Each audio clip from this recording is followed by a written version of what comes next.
What is up, guys? Super here, giving you guys an E3 breakdown on Gears of War. There has been three things that I loved and I was amazed by what they released on E3. This is basically I have Z with me talking with me about Gears of War stuff and anything that will come in the future and we'll hope that we can see in the future.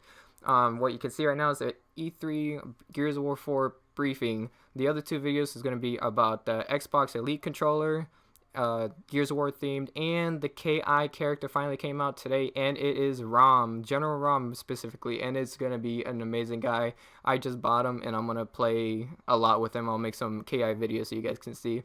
Other than that, guys, I will introduce Z. Z, welcome to this video about talking about E3 and the Gears of War. So let's see what we got here. What do you got? Hi, Z. Just overall reactions from everything they released from Gears for this E3.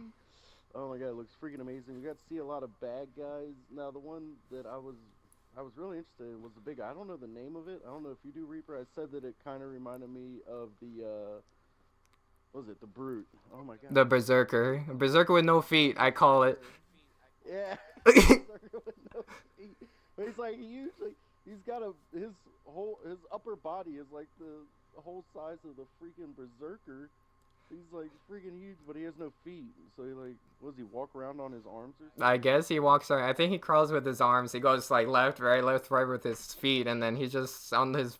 I mean, on his arms and his feet. No, I don't even see there. If you guys see when you guys pass the video of the Berserker type swarm guy, try to find his feet. I clearly can't find his feet. I tried looking at that when Z pointed it out. I didn't see his feet. But yes, talking about No enemies, idea. there you guys have seen, and I think you guys already seen it right about now, is the Juvies. They're little swarm characters. Well, literally they are swarms. They're the replacement of the wretches. They're known as the AI names is called flutters. They basically swarm you and try to kill you by flooding you.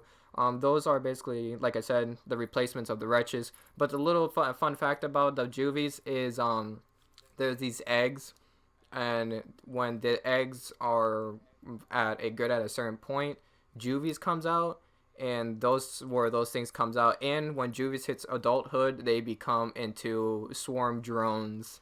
So it's not like locusts. They're like one of everything. So what the swarm flutters are basically they're adapting into higher intelligent guys, which is pretty good. I don't know if you know about that, Z. I just found that like a couple days ago, which I found it interesting. No, I had no idea. I didn't even know they were called Flutters at all. I do know JD's name though. It's James. Yeah, Oh, guys. yep. JD's real name is James. Yes, the first announcement of JD is called James.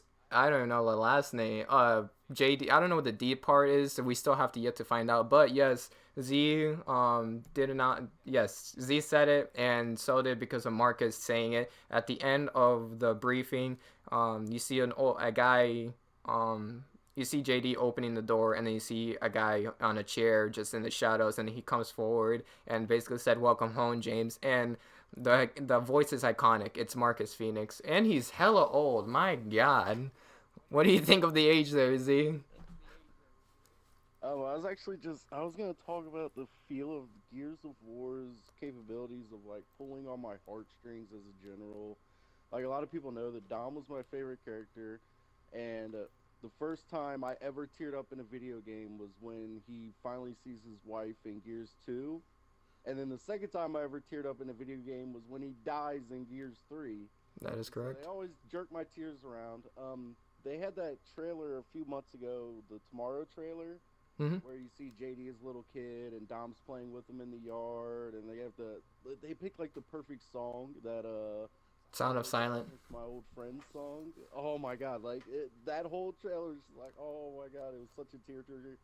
But like happy, I was like happy in that when I saw that trailer, and then the way they released Marcus in this new trailer was just freaking epic, and it was like a whole new feel for once. It wasn't like this like, oh, I'm like overwhelmed with joy or I'm overwhelmed with sadness. When I saw Marcus come out of the shadows, I got this feeling of just like pure badassness, like All right, boys, let's ride out. Let's go.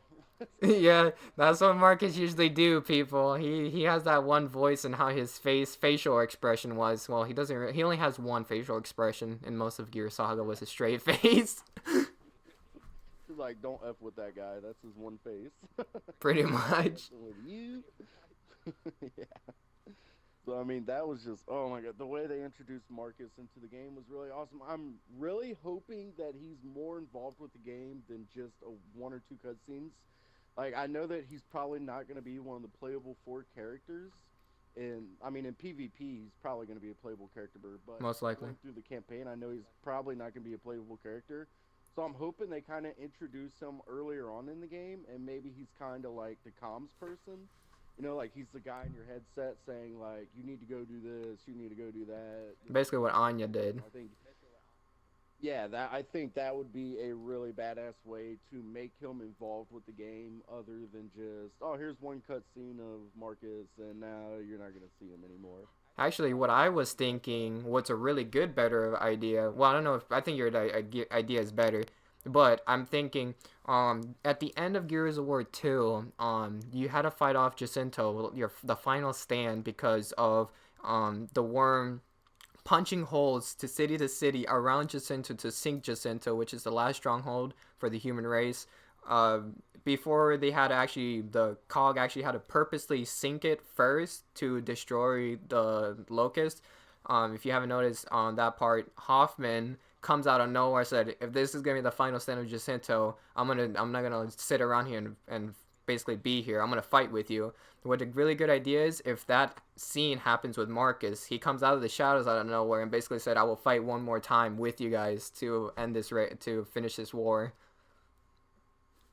Yeah, yeah, I definitely agree. As long as they don't kill him right off in the first one, because I'm hoping this is kind of like a new trilogy, and we're gonna get Gears 4, 5, and 6. And we're gonna Yeah, get a three-part story with JD and all the new characters. So I'm really hoping they don't just kill off Marcus in the first one, just to kind of hype up the second two. And basically, I'm hoping they don't use Marcus as just a hype tool to get more sales out of the second and third installment. I want them to actually think about his future and how the way they really use him in the game, and not just use him as a cash grab. Because a lot of companies nowadays, they love to use nostalgic things like that, like Marcus Phoenix, just as a way to get money out of us. And I'm really hoping that's not the case here, because that would be really disappointing. that would be a really good idea for them to get the money part from us because Marcus is really iconic from the game. Anyone sees Marcus, it's like, oh my god, this is gonna be good. But yep, that's it for the E3 briefing. So we're gonna drop in the other two. So what do you think about the Elite controller that came out from the trailer this E3? I have mixed feelings because I finally just bought a Elite controller about 2 weeks ago, and it was really fucking freaking expensive. and and yeah, I'm kind of mad because I'm definitely gonna buy this controller because it is just epic and freaking awesome in every way. It actually has a lot of detail into it. If you look at the controller, it's not just like a recolor or anything like that. Like a lot of limited edition controllers are basically just a recolor. Like the Uncharted PS4 controller was like, what is so great about this? But the Gears of War limited edition Elite controller actually has a lot of detail and actually has parts of the new Gears of War 4 story and things like that into it. Maybe little clues and Easter eggs on the actual controller. So I'm really excited. I'm thinking I'm probably going to get it if I can afford it. I don't know. We have a big year coming up. So Yes, we do. we're gonna be buying a lot of stuff for the channel. So we're gonna have to try to budget in our luxury items with things that we need to actually, continue on YouTube. So we'll Uh, see how that goes. to conclude this basically video, we're gonna. You guys already saw basically the reveal of Rom from Ki. Jorge and I play a lot of Ki. He's gonna buy Arbiter. I'm gonna buy Rom, and we're gonna do a Halo versus Gears of War episode. Basically, I'm gonna be Rom, and he's gonna be Arbiter, basically. And we're gonna make basically a best of 5, and we're gonna post it up on this video. So he's really looking good. I tried him. Um, I have mixed feelings with him how his commands list is, but I'll make it work. I just basically first played with him. He's really weird, but I'll get used to him. But other than that, guys, if you guys like this E3 briefing about all Gears of War related items, then come join us at ProStrat Gamers because we will make definitely more videos about Gears of War and what it comes to our channel. So other than that, guys, if you want to see the pro work or strat to work, then come join us at ProStrat Gamers. Until next time, guys, I'm Reaper, and I'll see you later. Bye, guys.